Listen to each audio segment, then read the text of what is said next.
అందరికీ నమస్కారం.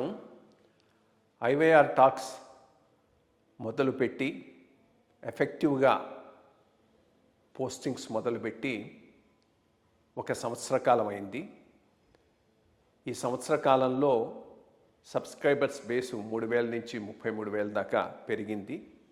ఐవైఆర్ టాక్స్ను ఆదరిస్తున్న మీ అందరికీ నా ధన్యవాదాలు.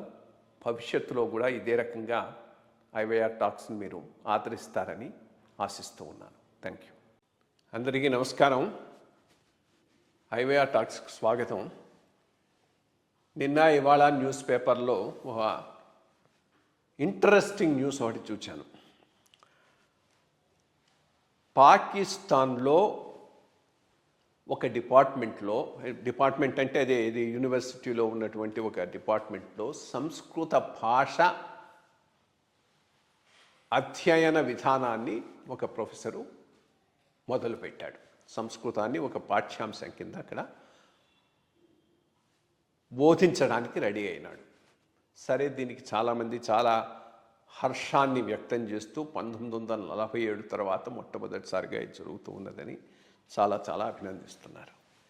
నా క్వశ్చన్ ఇంకో రకం. 1947 తర్వాత ఇన్నాళ్ల దాకా 80 సంవత్సరాల దాకా ఇది ఒక పాఠ్యాంశం కింద రావటానికే ఎందుకు ఇంతకాలం పట్టింది? ఎవరైనా అడిగితే ఆ క్వశ్చన్ అడగాలి. షేర్డ్ హెరిటేజీ, షేర్డ్ ఐడెంటిటీ అన్నప్పుడు తప్పకుండా సంస్కృతం మనందరి షేర్డ్ ఐడెంటిటీ. అట్లాంటప్పుడు పాకిస్తాన్ వాళ్ళు ఇంకొక మతంలో ఉన్నంత మాత్రాన సంస్కృతాన్ని రిజెక్ట్ చేయాల్సిన అవసరం లేదు. కానీ వాళ్ళ మాతృభాషనే రిజెక్ట్ చేసుకున్న వాళ్ళు సంస్కృతాన్ని ఎందుకు గౌరవిస్తారు?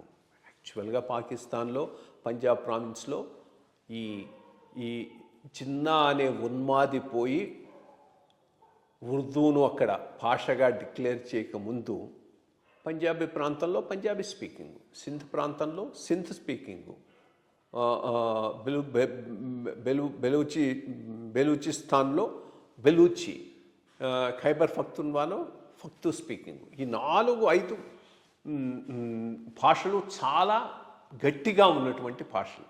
అటువంటి భాషలను సప్రెస్ చేసి ఎక్కడో లక్నోలోను హైదరాబాదులోను డెవలప్ అయి ఉన్నటువంటి భాషే మా భాష అంటూ తీసుకుపోయి వాళ్ళ నెత్తి మీద రుద్దేసి ఉర్దూను అక్కడ నేషనల్ లాంగ్వేజ్ చేశాడు. ఈ లోకల్ లాంగ్వేజెస్ను కిల్ చేసేశారు. అటువంటి వాళ్ళ ఐడెంటిటీనే వదులుకున్నటువంటి వాళ్ళు సంస్కృతం కోసం ఎందుకు అరులు చేస్తారనేది ప్రధానమైనటువంటి పాయింట్.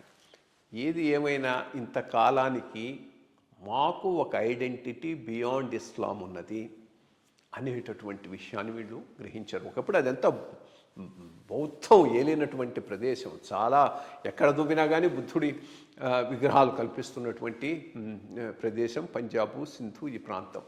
అంతకుముందు చాణక్యుడు ఉన్నటువంటి ప్రదేశం, తక్షశిల ఉన్నటువంటి ప్రదేశం. చాలా అవిభక్త భారత సంస్కృతికి ఆలవాలం అక్కడిది. ఇన్ఫ్యాక్ట్ పాకిస్తాన్ ఆయన ఫేస్బుక్లో పోస్ట్ పెడుతూ అసలు సంస్కృతాన్ని భారతదేశం ఎట్లా తమ భాష అని అంటుంది, ఇది గంగా జమునల దగ్గర వచ్చినటువంటి భాష కాదు, ఇది లాహోరు ఈ ప్రాంతంలో పుట్టినటువంటి భాష సంస్కృతం ఉన్నాడు. నిజంగా కూడా ఆ రోజుల్లో ఈ వేదాలు గీతాలు వల్లించినటువంటి వాళ్ళు సింధు నది ఒడ్డున నిలబడి అసశీరవాణి పలికినటువంటి రుక్కులు. సో తప్పకుండా ఆ ఏరియా మన ప్రాచీన, అందుకనే అఖండ భారతం అని కూడా అంటూ ఉంటాం కదా. సో ఆ కల్చర్ ఇన్నాళ్లకు వాళ్ళు రికగ్నైజ్ చేసి బియాండ్ ఇస్లాం మాకు ఒక ఐడెంటిటీ ఉందని ఇప్పటికైనా అంగీకరించడం అనేది మంచి విషయం. బట్ ఇన్నాళ్ళు పట్టడం ఎందుకు పట్టిందనేది కూడా విచారించాల్సినటువంటి విషయం. Thank you.